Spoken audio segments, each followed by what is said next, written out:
Actes des Apôtres, chapitre 9. Cependant, Saul, respirant encore la menace et le meurtre contre les disciples du Seigneur, se rendit chez le souverain sacrificateur. Il lui demanda des lettres pour les synagogues de Damas, afin que, s'il trouvait des partisans de la nouvelle doctrine, hommes ou femmes, il les amenât liés à Jérusalem. Comme il était en chemin et qu'il approchait de Damas, tout à coup, une lumière venant du ciel resplendit autour de lui. Il tomba par terre, et il entendit une voix qui lui disait « Saul, Saul, pourquoi me persécutes-tu » Il répondit « Qui es-tu, Seigneur » Et le Seigneur dit « Je suis Jésus que tu persécutes. Il te serait dur de reguimber contre les aiguillons. » Tremblant et saisi d'effroi, il dit « Seigneur, que veux-tu que je fasse » Et le Seigneur lui dit « Lève-toi, entre dans la ville, et on te dira ce que tu dois faire. » Les hommes qui l'accompagnaient demeurèrent stupéfaits. Ils entendaient bien la voix, mais ils ne voyaient personne. Saul se releva de terre et, quoique ses yeux fussent ouverts, il ne voyait rien. On le prit par la main et on le conduisit à Damas. Il resta 3 jours sans voir, et il ne mangea ni ne but. Or, il y avait à Damas un disciple nommé Ananias. Le Seigneur lui dit dans une vision, « Ananias » Il répondit, « Me voici, Seigneur. » Et le Seigneur lui dit, « Lève-toi, va dans la rue qu'on appelle la droite, et cherche dans la maison de Judas un nommé Saul de Tarse. » Car il prit, et il a vu, en vision, un homme du nom d'Ananias qui entrait et qui lui imposait les mains afin qu'il recouvrât la vue. Ananias répondit, « Seigneur, j'ai appris de plusieurs personnes tous les maux que cet homme a faits à tes saints dans Jérusalem.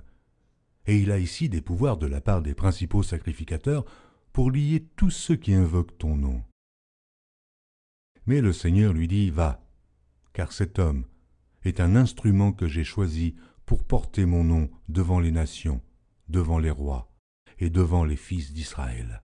Et je lui montrerai tout ce qu'il doit souffrir pour mon nom. » Ananias sortit, et lorsqu'il fut arrivé dans la maison, il imposa les mains à Saul, en disant, « Saul, mon frère, le Seigneur Jésus qui t'est apparu sur le chemin par lequel tu venais, m'a envoyé pour que tu recouvres la vue et que tu sois rempli du Saint-Esprit. » Au même instant, il tomba de ses yeux comme des écailles, et il recouvra la vue. Il se leva et fut baptisé. Et après qu'il eut pris de la nourriture, les forces lui revinrent. Saul resta quelques jours avec les disciples qui étaient à Damas, et aussitôt il prêcha dans les synagogues que Jésus est le Fils de Dieu. Tous ceux qui l'entendaient étaient dans l'étonnement et disaient, « N'est-ce pas celui qui persécutait à Jérusalem ceux qui invoquent ce nom ? Et n'est-il pas venu ici pour les emmener liés devant les principaux sacrificateurs ?» Cependant, Saul se fortifiait de plus en plus, et il confondait les Juifs qui habitaient Damas, démontrant que Jésus est le Christ. Au bout d'un certain temps, les Juifs se concertèrent pour le tuer. Et leur complot parvint à la connaissance de Saul. On gardait les portes jour et nuit, afin de lui ôter la vie. Mais, pendant une nuit, les disciples le prirent et le descendirent par la muraille dans une corbeille. Lorsqu'il se rendit à Jérusalem, Saul tâcha de se joindre à eux, mais tous le craignaient, ne croyant pas qu'il fût un disciple. Alors Barnabas, l'ayant pris avec lui, le conduisit vers les apôtres et leur raconta comment, sur le chemin, Saul avait vu le Seigneur, qui lui avait parlé, et comment, à Damas, il avait prêché franchement au nom de Jésus. Il allait, venait avec eux dans Jérusalem, et s'exprimait en toute assurance au nom du Seigneur. Il parlait aussi et disputait avec les hellénistes, mais ceux-ci cherchaient à lui ôter la vie. Les frères, l'ayant su, l'emmenèrent à Césarée et le firent partir pour Tarse. L'Église était en paix dans toute la Judée, la Galilée et la Samarie, s'édifiant et marchant dans la crainte du Seigneur, et elle s'accroissait par l'assistance du Saint-Esprit. Comme Pierre visitait tous les saints, il descendit aussi vers ceux qui demeuraient à Lyde. Il y trouva un homme nommé Énée, couché sur un lit depuis 8 ans et paralytique. Pierre lui dit, « Aîné, Jésus-Christ te guérit, lève-toi et arrange ton lit. » Et aussitôt il se leva.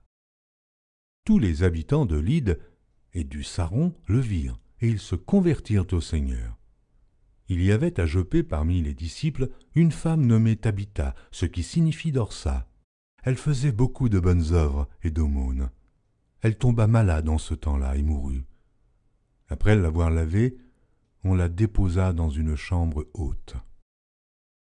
Comme Lyde est près de Joppé, les disciples, ayant appris que Pierre s'y trouvait, envoyèrent 2 hommes vers lui pour le prier de venir chez eux sans tarder.